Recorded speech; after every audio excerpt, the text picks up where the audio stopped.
Okay, இந்த வீடியோவில் வந்து நெஃப்ரைட்டிக் சிண்ட்ரோம்க்கு கீழே வந்து செகண்டாக வர டிசீஸ் பற்றி பார்க்கலாம். ஸோ இந்த டிசீஸ் பேர் வந்து பார்த்திங்கன்னா ஆர்பிஜிஎன்னா வந்து ரேப்பிட் ப்ரோக்ரெசிவ் குளோமருலோநெஃப்ரைட்டிஸ். ஸோ பேர்லேயே தெரியுது கரெக்டாக வந்து இது வந்து குளோமருலோநெஃப்ரைட்டிஸ் தான். பட் ஆனால் வந்து ரேப்பிடாக ப்ரோக்ரெஷன் ஆகுது. ஸோ அதனால தான் வந்து பேரும் வந்து ரேப்பிட் ப்ரோக்ரெசிவ் குளோமருலோநெஃப்ரைட்டிஸ் அப்படின்னு சொல்கிறாங்க. அப்படின்னா வந்து என்னென்னா ஒரு அந்த பேஷண்ட்டுக்கு வந்து ஆல்ரெடி குளோமருலோநெஃப்ரைட்டிஸ் இருக்கும். பட் ஆனால் வந்து அந்த குளோமருலோநெஃப்ரைட்டிஸ் ஸ்டார்ட் ஆன வித்தின் த மந்த்ஸில் வந்து பார்த்திங்கன்னா அந்த பேஷண்ட் வந்து ரீனல் ஃபெயிலியரில் போயிட்டு எண்ட் ஆவாங்க. ஸோ அவ்வளோ சிவியரான ஃபார்ம் தான் வந்து ரேப்பிட் ப்ரோக்ரெசிவ் குளோமருலோநெஃப்ரைட்டிஸ். ஸோ பேர்லேயே இருக்குது கரெக்டாக. ஸோ ரேப்பிடாக ப்ரோக்ரெஸ் ஆகிட்டு குளோமருலோநெஃப்ரைட்டிஸ்லேருந்து ரீனல் ஃபெயிலியர் வரைக்கும் போயிடும் வித்தின் த மந்த்ஸ். ஸோ வந்து இது ஷார்ட் ஸ்பேனில் ரொம்ப சிவியராக வந்து ரெப்ரசன்ட் பண்ணுறதுனால வந்து இதுக்கு பேர் வந்து ரேப்பிட் ப்ரோக்ரெசிவ் குளோமருலோநெஃப்ரைட்டிஸ்ன்னு சொல்கிறாங்க.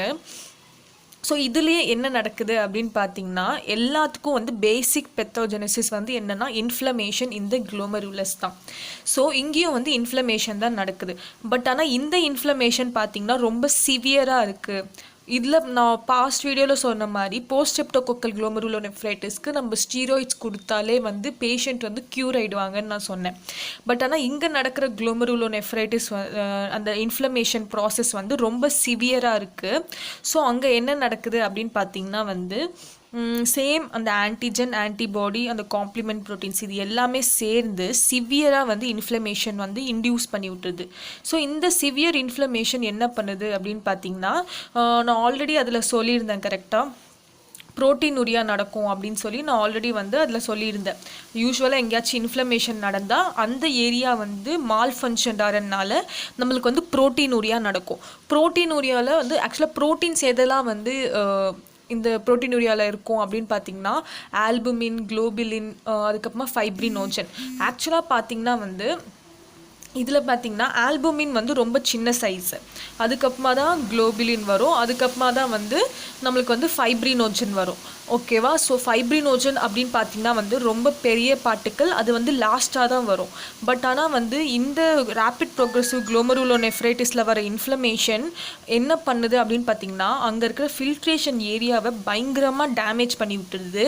அதனால் என்னெல்லாம் வந்து லீக் ஆகுது, என்னெல்லாம் ப்ரோட்டீன்ஸ் அங்கே லீக் ஆகுது அப்படின்னு சொல்லி பார்த்திங்கன்னா வந்து ஃபைப்ரினோஜன், த்ராம்பை இந்த மாதிரி பெரிய பெரிய ப்ரோட்டீன்ஸ் எல்லாமே வந்து லீக் ஆக ஸ்டார்ட் ஆகுது எங்கே அந்த குளோமருலஸ் கிட்ட.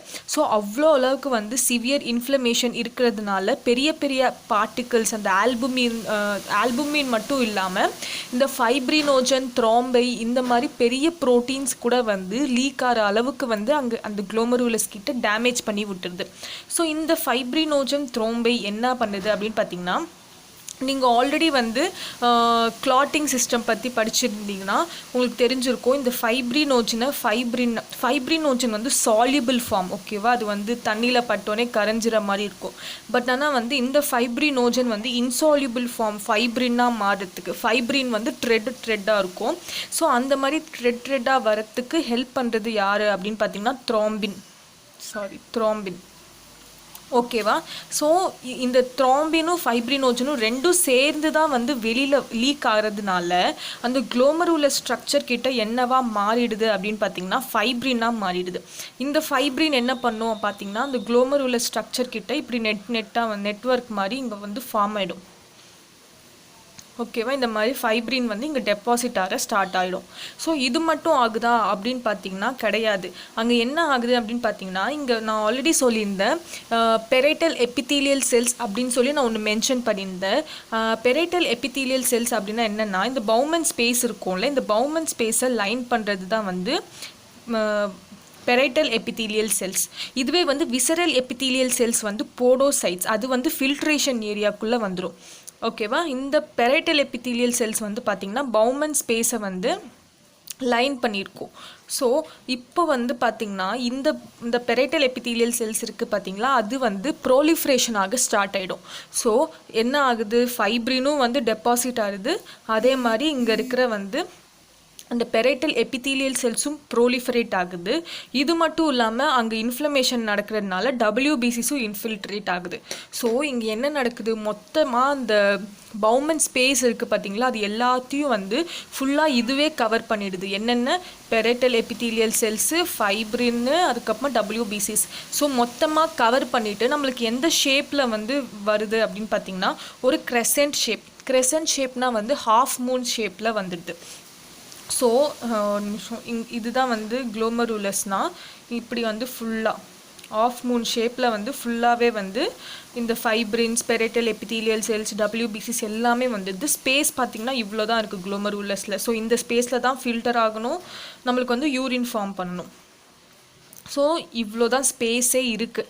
ஸோ இந்த மாதிரி கண்டிஷனில் என்ன ஆகும் கண்டிப்பாக வந்து ஜிஎஃப்ஆர் குளோமருலார் ஃபில்ட்ரேஷன் ரேட் பயங்கரமாக கம்மியாகும்.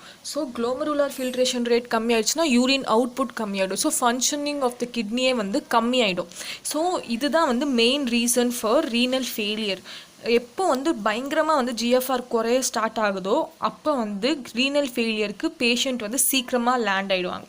ஸோ அதனால் வந்து இந்த ரேப்பிட் ப்ரோக்ரெசிவ் குளோமருலோனெஃப்ரைட்டிஸ் வந்து எதனால் ரொம்ப சிவியர் அப்படின்னு பார்த்திங்கன்னா, சிவியராக வந்து இன்ஃப்ளமேஷன் நடந்து அங்கே ஃபுல்லாக ஃபில்ட்ரேஷன் ஏரியாவே டேமேஜ் பண்ணி பெரிய பெரிய ப்ரோட்டீன்ஸ் எல்லாமே லீக் ஆக ஸ்டார்ட் ஆகும். ஸோ பெரிய ப்ரோட்டீன்ஸ் லீக் ஆகும்போது அந்த ஃபைப்ரினாக மாறி நம்மளுக்கு வந்து நெட்வொர்க் ஃபார்ம் ஆகிடும். அங்கே இருக்கிற பெரைட்டல் எபித்தீலியல் செல்ஸும் ப்ரோலிஃபரேட் ஆகும். அதுக்கப்புறமா அந்த டபிள்யூபிசிஸும் நிறைய இன்ஃபில்ட்ரேட் ஆகும். ஸோ மூணுமே சேர்ந்து நம்மளுக்கு வந்து ஒரு கிரெசன்ட் ஷேப் ஃபார்ம் பண்ணும். அந்த கிரெசன்ட் ஷேப் ஃபார்ம் பண்ணி அந்த பவுமன் ஸ்பேஸ் ஏரியாவே வந்து ஃபுல்லாக கவர் பண்ணிடும். ஸோ ஃபுல்லாகவே கவர் பண்ணுறதுனால நம்மளுக்கு அந்த ஸ்பேஸ் கம்மியாயிட்டு அங்கேருந்து போகிற ஃபில்ட்ரேஷன் வந்து ரொம்ப கம்மியாயிடும். அதனால தான் ரீனல் ஃபெயிலியருக்கு சீக்கிரமாக அந்த பேஷண்ட் வந்து லேண்ட் அப் ஆகிடுவாங்க. ஸோ இதுதான் வந்து பெத்தோஜெனசிஸ். ஸோ இது வந்து பார்த்திங்கன்னா ஆர்பிஜிஎன் வந்து டோட்டலாக 3 டைப்ஸ் இருக்குது. காசட்டிவ் ஏஜென்ட் வச்சு, காசட்டிவ் ஃபேக்டர்ஸை வச்சு பார்த்திங்கன்னா 3 டைப்ஸாக பிரிக்கலாம். So RPGN1, RPGN2, RPGN3. So இதில் வந்து எதனால் இந்த RPGN டைப்ஸ் 3 லைக் என்னென்ன காசஸ் அப்படின்னு சொல்லி பார்த்துக்கலாம். ஸோ ஃபர்ஸ்ட் வந்து பார்த்திங்கன்னா RPGN1ல் பார்த்திங்கன்னா வந்து மெயின் காஸ் என்னென்னா வந்து ஆன்டிக்ளோமருலார் பேஸ்மெண்ட் மெம்ப்ரேன் ஆன்டிபாடிஸ். என்னது ஆன்டிக்ளோமருலார் பேஸ்மெண்ட் மெம்ப்ரேன் ஆன்டிபாடிஸ் அப்படின்னா என்னென்னா, நம்மளோட குளோமருலர் ஸ்ட்ரக்சரில் நான் ஆல்ரெடி சொல்லியிருந்தேன், கேப்பிலரிஸ் லைன் பண்ணியிருக்கிறது வந்து எண்டோத்தீலியம் அப்படின்னு சொல்லி. அதுக்கப்புறமா கீழே இருக்கிற ஸ்ட்ரக்சர் வந்து பேஸ்மெண்ட் மெம்ப்ரேன். இந்த பேஸ்மெண்ட் மெம்ப்ரேனுக்கு நம்ம பாடி வந்து ஆன்டிபாடிஸ் ஃபார்ம் பண்ணிடுச்சு. ஸோ இந்த பேஸ்மெண்ட் மெம்ப்ரேனுக்கு நம்ம பாடி வந்து ஆன்டிபாடிஸ் ஃபார்ம் ஆயிடுச்சு. ஸோ இந்த கேப்பிலரிஸ்லேருந்து வந்து ஆன்டிபாடிஸ் எல்லாமே வந்து இங்கே வந்து டெபாசிட் ஆகுது. எங்கெல்லாம் டெபாசிட் ஆகுது, அந்த பேஸ்மெண்ட் மெம்ப்ரேன் எங்கெல்லாம் இருக்கோ அங்கே எல்லாத்துலேயும் போயிட்டு அந்த ஆன்டிபாடிஸ் போயிட்டு டெபாசிட் ஆகிடுது. ஸோ நம்மளுக்கு வந்து இம்யூனோஃப்ளூரசன்ஸ் நம்ம சொன்னோம்ல லாஸ்ட்டில் வந்து ஆன்டிபாடிஸை டிடெக்ட் பண்ணுற இது. ஸோ இம்யூனோஃப்ளூரசன்ஸில் வந்து நம்ம பார்த்தோன்னு வச்சுக்கோங்களேன், அங்கே அழகாக வந்து லீனியர் டெபாசிட்ஸ் இருக்கும். லீனியர் டெபாசிட்ஸ்னால் இப்படி ஸ்ட்ரெயிட்டாக. ஸோ பேஸ்மெண்ட் மெம்ப்ரேன் இருக்கிற எங்கெல்லாம் பேஸ்மெண்ட் மெம்ப்ரேன் இருக்கோ அங்கே எல்லாமே போய் டெபாசிட் ஆகிறதுனால அப்படியே வந்து லீனியர் டைப் டெபாசிட்ஸ் நம்ம பார்க்கலாம். ஸோ RPGN1 டைப் 1 அப்படின்னு எடுத்தாலே நீங்கள் வந்து சொல்ல வேண்டியது பெத்தாலஜி என்ன அப்படின்னு கேட்டாங்கன்னா, அந்த RPGN டைப் 1 பேஷண்ட்ஸோட நம்ம வந்து பயோப்சி எடுத்து இம்யூனோஃப்ளூரசன்ஸில் பார்த்தா நம்மளுக்கு வந்து லீனியராக வந்து டெபாசிட் ஆகிருக்கு. ஸோ லீனியராக டெபாசிட் ஆகிறதுனால அந்த பேஷண்ட்டுக்கு வந்து ஆன்டிக்ளோமருலார் பேஸ்மெண்ட் மெம்ப்ரேன் ஆன்டிபாடிஸ் ஃபார்ம் ஆகிருக்கலாம். அதனால தான் வந்து லீனியர் டெபாசிட் ஆகிருக்கு அப்படின்னு சொல்லி ஒரு கன்க்ளூஷனுக்கு வரலாம். ஸோ நம்ம வந்து அந்த ஆன்டிக்ளோமருலார் பேஸ்மெண்ட் மெம்ப்ரேன் அதை பேஸ் பண்ணி நம்ம ட்ரீட் பண்ணுற மாதிரி இருக்கும். ஸோ இது வந்து ஃபர்ஸ்ட் திங். ஸோ நெக்ஸ்ட்டு வந்து பார்க்க போகிறது RPGN டைப் 2. இந்த அண்டர்லைங் காஸ் என்ன, RPGN டைப் 2க்கு அண்டர்லைங் காஸ் என்ன அப்படின்னு பார்த்தீங்கன்னா, இதில் வந்து இம்யூன் காம்ப்ளெக்ஸஸ் டெபாசிட் ஆகும். ஆன்டிபாடிஸ் வந்து டெபாசிட் ஆகுது RPGN டைப் 1ல்.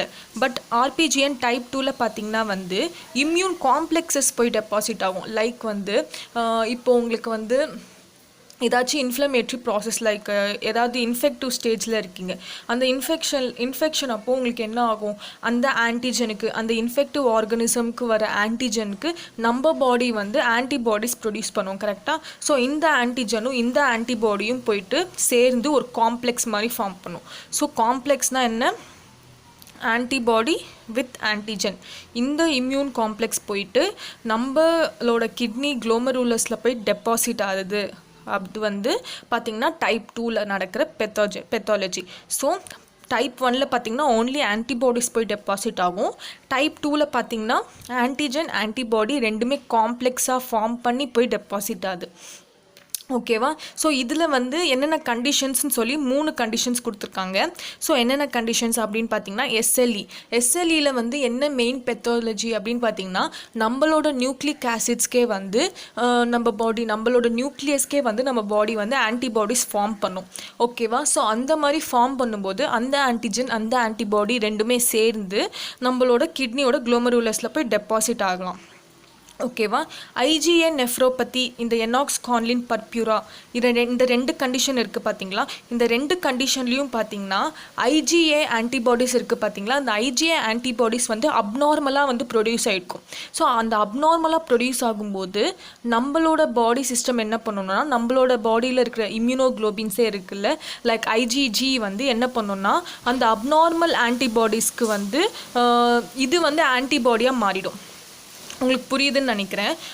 ஸோ இப்போ ஐஜிஏ வந்து ஆல்ரெடி வந்து அப்நார்மலாக இருக்குது. இப்போ வந்து A1 இருக்க வேண்டியது A10 இருக்குது அப்படின்னு வச்சுக்கோங்களேன். அப்போ நம்மளோட ஐஜிஜி என்ன ஆகுது அப்படின்னு பார்த்தீங்கன்னா இது தப்பாக ரெக்கக்னைஸ் பண்ணுது. ஸோ இது நம்மளோட பாடியில் வர பார்ட்டிக்கல் கிடையாது அப்படின்னு நினச்சி இதுக்கு நிறைய ஆன்டிபாடிஸ், ஐஜிஜி ஆன்டிபாடிஸ் இதுக்கு அகெயின்ஸ்டாக வந்து ஃபார்ம் பண்ண ஸ்டார்ட் ஆகிடும். ஸோ அந்த மாதிரி ஃபார்ம் பண்ணும்போது இது வந்து ஒரு இம்யூன் காம்ப்ளெக்ஸஸாக போயிட்டு டெபாசிட் ஆகும். ஸோ நம்ம வந்து இந்த குளோமருலஸில் பயாப்சி எடுத்து பார்த்தோன்னா கிரானுலார் டெபாசிட்டாக இருக்கும், அப்படியே பொடியாக இருக்கும். ஓகேவா. கிரானுலார் டெபாசிட்டாக இருக்கும். பட் ஆனால் வந்து டைப் 1ல் எப்படி இருக்கும், லீனியர் டைப்பாக இருக்கும். பட் இதில் வந்து கிரானுலார் டைப் டெபாசிட் இருக்கும். ஸோ நம்ம டைப் 3 பார்த்திங்கன்னா வந்து ஸோ டைப் 1 பார்த்தாச்சு, டைப் 2 பார்த்தாச்சு, ரெண்டுத்துக்கும் டிஃப்ரென்ஸ் பார்த்தாச்சு. என்னென்னா வந்து டைப் 1ல் ஓன்லி ஆன்டிபாடிஸ் மட்டும்தான் போய் டெபாசிட் ஆகும், எங்கன்னா வந்து அந்த குளோமருலர் பேஸ்மெண்ட் மெம்ப்ரேனில். பட் இந்த ஆர்பிஜிஎன் டைப் 2ல் வந்து என்ன ஆகுது அப்படின்னு பார்த்திங்கன்னா மெயினாக வந்து ஆன்டிஜன் ஆன்டிபாடி ரெண்டுமே போயிட்டு ஒரு காம்ப்ளெக்ஸாக ஃபார்ம் பண்ணி போய் டெபாசிட் ஆக ஸ்டார்ட் ஆகுது. நெக்ஸ்ட்டு வந்து பார்த்திங்கன்னா டைப் 3 பற்றி பார்க்க போகிறோம். டைப் 3ல் என்ன ஆகுது அப்படின்னு பார்த்திங்கன்னா இதில் வந்து கிரானுலார் டைப் டெபாசிட்டும் இருக்காது, லீனியர் டைப் டெபாசிட்டும் இருக்காது. ஸோ இது எப்படி இருக்கும் அப்படின்னு பார்த்திங்கன்னா அங்கே வந்து டெபாசிட் ஆன மாதிரியே இருக்காது ஆக்சுவலாக. ஸோ இதை வந்து என்ன சொல்லுவாங்கன்னா பாசி இம்யூன் சொல்லுவாங்க. பாசி இம்யூன் அப்படின்னா வந்து எந்த இதுவும் இல்லை அப்படின்னு சொல்கிறாங்க. லைக் எந்த ஆன்டிஜன் ஆன்டிபாடி எந்த ரியாக்ஷன்ஸும் அங்கே இல்லை அப்படின்னு சொல்கிறாங்க. ஸோ அதுதான் வந்து பாசி இம்யூன் அப்படின்னு சொல்லுவாங்க. லெஸ் எப்படி சொல்கிறது, லெஸ் இம்யூன் சிஸ்டம் இன்வால்வ்ட் அப்படின்னு சொல்கிறதுக்கு நம்ம பாசி இம்யூன் சொல்லலாம். ஸோ இப்போ வந்து இந்த பாசி இம்யூனுக்கு என்ன அண்டர்லைங் காஸாக இருக்கலாம் அப்படின்னு யோசிச்சிங்கன்னா ஆக்சுவலாக வந்து நீங்கள் வந்து வாஸ்குலைட்டிஸ் படிக்கும்போது படிச்சிருப்பீங்க. நம்மளோட நியூட்ரோஃபில்ஸ் இருக்குல்ல, அந்த நம்மளோட நியூட்ரோஃபில்ஸ்க்கே வந்து நம்ம பாடி வந்து ஆன்டிபாடிஸ் ஃபார்ம் பண்ணோம். ஸோ அதில் வந்து 2 டைப் தான் வந்து சி ஆங்கா அண்ட் பி ஆங்கா. ஓகேவா. ஆக்சுவலாக வந்து இது வாஸ்குலைட்டிஸ் படிக்கும்போது உங்களுக்கு நல்லாவே புரியும். ஸோ வந்து நான் இங்கே இது வந்து ரொம்ப டீட்டெயில்டாக சொல்ல விரும்பலை. ஆனால் இந்த 3rd கேட்டகரி அவங்களுக்கு மெயினாக இந்த சி ஆங்கா பி ஆங்கா இருக்க சான்சஸ் இருக்குது அப்படின்னு நான் சொல்லி முடிச்சிடுறேன். ஸோ இந்த மாதிரி பேஷண்ட்ஸை வந்து நம்ம பயாப்சி எடுத்து பார்த்தோன்னா கிரெசன்ட் ஷேப்டாக இருக்கும். ஸோ இதை வச்சு நம்ம வந்து ஆர்பிஜிஎன் தான் அப்படின்னு சொல்லி கண்டுபிடிச்சிடலாம். பட் ஆனால் டைப் 1 டைப் 2ல் பார்த்திங்கன்னா டைப் 1ல் லீனியர் டெபாசிட்ஸ் இருக்கும், ஏன்னா அங்கே ஆன்டிபாடிஸ் போய் டெபாசிட் ஆகிருக்கனால. அண்ட் டைப் 2ல் கிரானுலார் டெபாசிட் இருக்கும், ஏன்னா வந்து அங்கே இம்யூன் காம்ப்ளெக்ஸஸ் போய் டெபாசிட் ஆகிறதுனால. டைப் 3ல் அந்த மாதிரி டெபாசிட்ஸ் இருக்காது, பட் ஆனால் வந்து கிரெசன்ட் ஷேப்டு இருக்கும். மிச்சம் மூணுத்துலேயுமே கிரெசன்ட் ஷேப்டு இருக்கும். பட் இது ரெண்டுத்தில் வந்து பர்டிகுலர் டைப் ஆஃப் டெபாசிட்ஸ் இருக்கும். பட் டைப் 3ல் இருக்காது, அதை வந்து பாசி இம்யூன் சொல்கிறாங்க. அந்த மாதிரி பேஷண்ட்ஸ்க்கு பி ஆங்காவோ இல்லை சி ஆங்காவோ பாசிட்டிவாக இருக்கலாம். ஸோ இதுதான் வந்து ஆர்பிஜிஎன். ஸோ ஆர்பிஜிஎனில் வந்து நான் வந்து பேசிக் ஃபஸ்ட்டு வந்து சின்னதாக வந்து ரீகேப் பண்ணிடுறேன். ஆக்சுவலாக வந்து ஆர்பிஜிஎன்னா வந்து ரேபிட் ப்ரோக்ரெசிவ் குளோமருலர் நெஃப்ரைட்டிஸ். அந்த மாதிரி பேஷண்ட்ஸ் வந்து குளோமருலர் நெஃப்ரைட்டிஸோட தான் இருப்பாங்க. பட் ஆனால் வந்து வித்தின் த மந்த்ஸ் அந்த மாதிரி பேஷண்ட்ஸ் எல்லாருமே வந்து ரீனல் ஃபெயிலியராக போயிடுவாங்க. ஏன்னா வந்து சிவியர் இன்ஃப்ளமேஷன் தான் இதுக்கு வந்து அண்டர்லைங் காஸ். இந்த சிவியர் இன்ஃப்ளமேஷன் பயங்கரமாக குளோமருலர் ஃபில்ட்ரேஷன் ஏரியாவை டேமேஜ் பண்ணி விட்டுரும். அதனால் வந்து அங்கே வந்து பெரிய பெரிய பார்ட்டிகல்ஸ் ப்ரோட்டீன்ஸ் எல்லாமே ரிலீஸ் ஆகிடும். ஸோ ஃபைப்ரினோஜன், த்ராம்பின் இந்த மாதிரி ரிலீஸ் ஆனதுனால நம்மளுக்கு அங்கே என்ன ஆகிடும்னா ஃபைப்ரினாக மாறி ஃபுல்லாகவே வந்து நெட்வொர்க் மாதிரி போயிட்டு டெபாசிட் ஆகிடும். அது மட்டும் இல்லாமல் பெரைட்டல் எபிதீலியல் செல்ஸ் ப்ரோலிஃபரேட் ஆகும் பயங்கரமாக. அப்புறமா WBCs எல்லாமே இன்ஃபில்ட்ரேட் ஆகும். ஸோ இந்த மாதிரி காசஸ்னால இந்த குளோமருலர் பவுமன் ஸ்பேஸ் வந்து கிரெசன்ட் ஷேப்டு டெபாசிட் ஆகிட்டு நம்மளுக்கு வந்து குளோமருலர்ஸில் இருக்கிற பவுமன் ஸ்பேஸ் வந்து கம்மியாயிடும். ஸோ பயங்கரமாக குளோமருலர் ஃபில்ட்ரேஷன் ரேட் வந்து அஃபெக்ட் ஆகும். ஸோ அதனால தான் வந்து பேஷண்ட்ஸ் எல்லாருமே வந்து ரீனல் ஃபெயிலியராக வந்து போய் முடியும். ஸோ அதுக்கப்புறமா வந்து ஆர்பிஜிஎன் டைப் 1, டைப் 2, டைப் 3 பார்த்தோம். டைப் 1ல் வந்து ஆன்டிபாடிஸ் போயிட்டு டெபாசிட் ஆகும். எங்கன்னா குளோமருலார் பேஸ்மெண்ட் மெம்ப்ரேனுக்கு. ஸோ நம்ம இம்யூனோஃப்ளூரசன்ஸ் பார்க்கும்போது லீனியர் டெபாசிட்ஸ் இருக்கும். ஆர்பிஜிஎன் டைப் 2ல் பார்த்திங்கன்னா வந்து இம்யூன் காம்ப்ளெக்ஸஸ் போய் டெபாசிட் ஆகும். அதனால வந்து இம்யூனோஃப்ளூரசன்ஸ் எடுத்து பார்த்திங்கன்னா நம்ம வந்து கிரானுலார் டெபாசிட்ஸ் இருக்கும். இந்த இம்யூன் காம்ப்ளெக்ஸ் ஃபார்ம் பண்ணுறதுக்கு என்னென்ன ரீசன் அப்படின்னு பார்த்திங்கன்னா SLE, IgA நெஃப்ரோபதி, இன்னொன்று வந்து எனாக்ஸ்காண்டின் பர்பியூரா. நெக்ஸ்ட்டு வந்து டைப் 3ல் வந்து பார்த்திங்கன்னா எந்த டைப் ஆஃப் டெபாசிட்ஸும் இருக்காது. பட் பயாப்சி எடுத்து பார்த்தா வந்து நம்மளுக்கு வந்து கிரெசன்ட் ஷேப்டு குளோமருலர் நெஃப்ரைட்டிஸ் இருக்கும். அது மட்டும் இல்லாமல் ஸோ இந்த மாதிரி பேஷண்ட்ஸை வந்து நம்ம பாசி இம்யூன் சொல்லுவோம். ஸோ அவங்கள என்ன பண்ணுவோம் அப்படின்னு பார்த்திங்கன்னா பிளட்டில் P ஆங்கா C ஆங்கா இருக்கான்னு செக் பண்ணுவோம். ஸோ இதுதான் வந்து பாசி இம்யூன் 3rd டைப். ஸோ இதுதான் வந்து ஆர்பிஜிஎனில் நம்ம பார்த்தது.